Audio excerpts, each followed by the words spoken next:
Our story today is called The Line of Least Resistance. It was written by Edith Wharton. Here is Larry West with the story.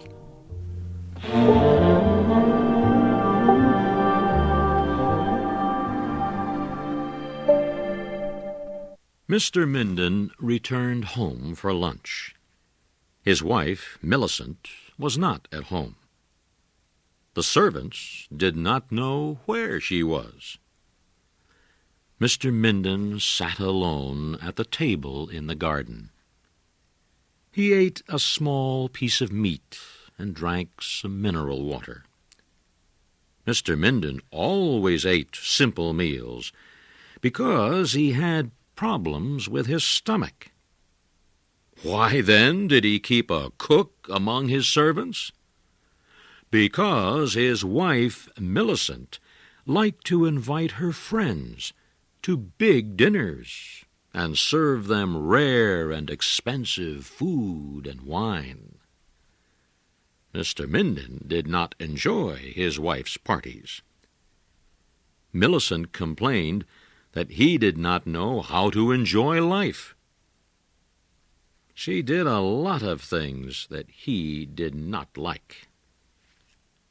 Millicent wasted Mr. Minden's money and was unpleasant to him, but he never got angry with his wife. After eating, Mr. Minden took a walk through his house. He did not stay long in the living room. It reminded him of all the hours he had spent there at his wife's parties. The sight of the formal dining room made him feel even more uncomfortable. He remembered the long dinners where he had to talk to his wife's friends for hours.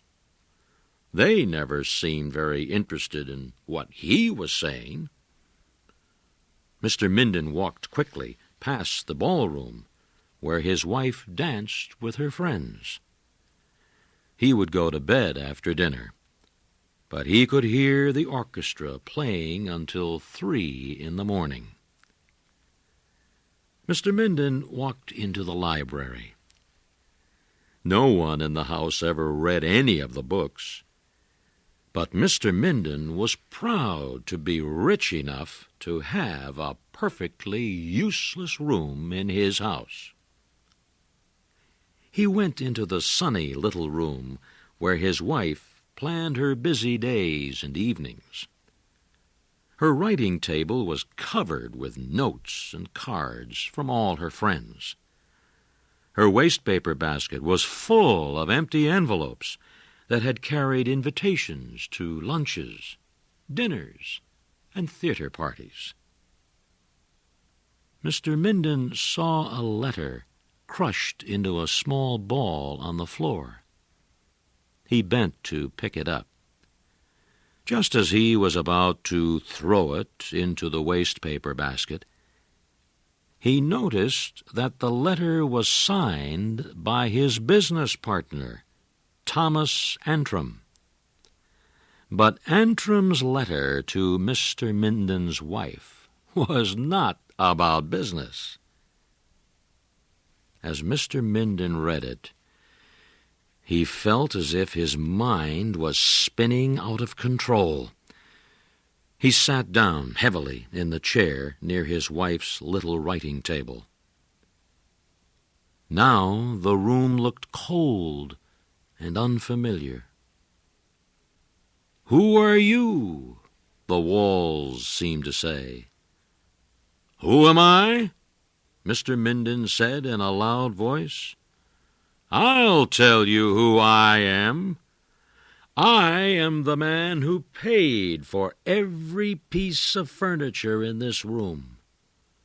If it were not for me and my money, this room would be empty."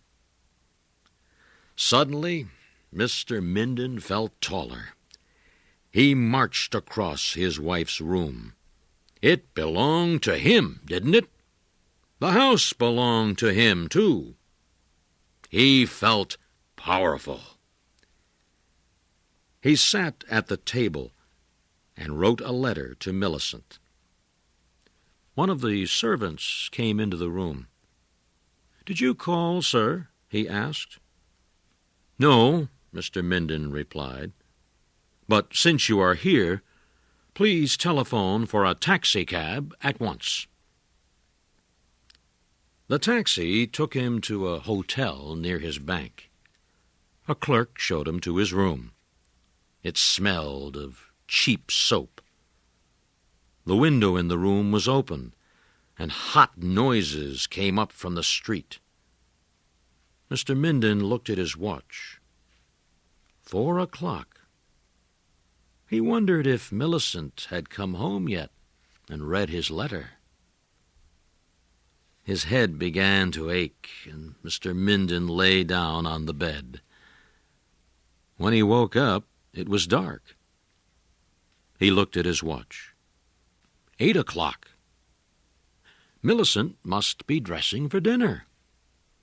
They were supposed to go to Mrs. Targe's house for dinner tonight. Well, Mr. Minden thought, Millicent would have to go alone. Maybe she would ask Thomas Antrim to take her to the party. Mr. Minden realized he was hungry. He left his room and walked down the stairs to the hotel dining room. The air, smelling of coffee and fried food, wrapped itself around his head. Mr. Minden could not eat much of the food that the hotel waiter brought him. He went back to his room, feeling sick. He also felt hot and dirty in the clothing he had worn all day. He had never realized how much he loved his home. Someone knocked at his door. Mr. Minden jumped to his feet. "Minden?" a voice asked. "Are you there?" Mr. Minden recognized that voice. It belonged to Lawrence Macy. 30 years ago, Macy had been very popular with women, especially with other men's wives. As a young man, he had interfered in many marriages. Now, in his old age, Lawrence Macy had become a kind of marriage doctor. He helped husbands and wives save their marriages. Mr. Minden began to feel better as soon as Lawrence Macy walked into his hotel room. 2 men followed him. One was Mr. Minden's rich uncle, Ezra Brownrigg. The other was the Reverend Dr. Bonifant, the minister of St. Luke's Church, where Mr. Minden and his family prayed every Sunday. Mr. Minden looked at the 3 men and felt very proud that they had come to help him. For the first time in his married life, Mr. Minden felt as important as his wife Millicent. Lawrence Macy sat on the edge of the bed and lit a cigarette. "Mrs. Minden sent for me," he said. Mr. Minden could not help feeling proud of Millicent. She had done the right thing. Macy continued, "She showed me your letter. She asks you for mercy." Macy paused and then said, "The poor woman is very unhappy, and we have come here to ask you what you plan to do." Now, Mr. Minden began to feel uncomfortable. "To do?" he asked. "To do? Well, I plan to leave her." Macy stopped smoking his cigarette.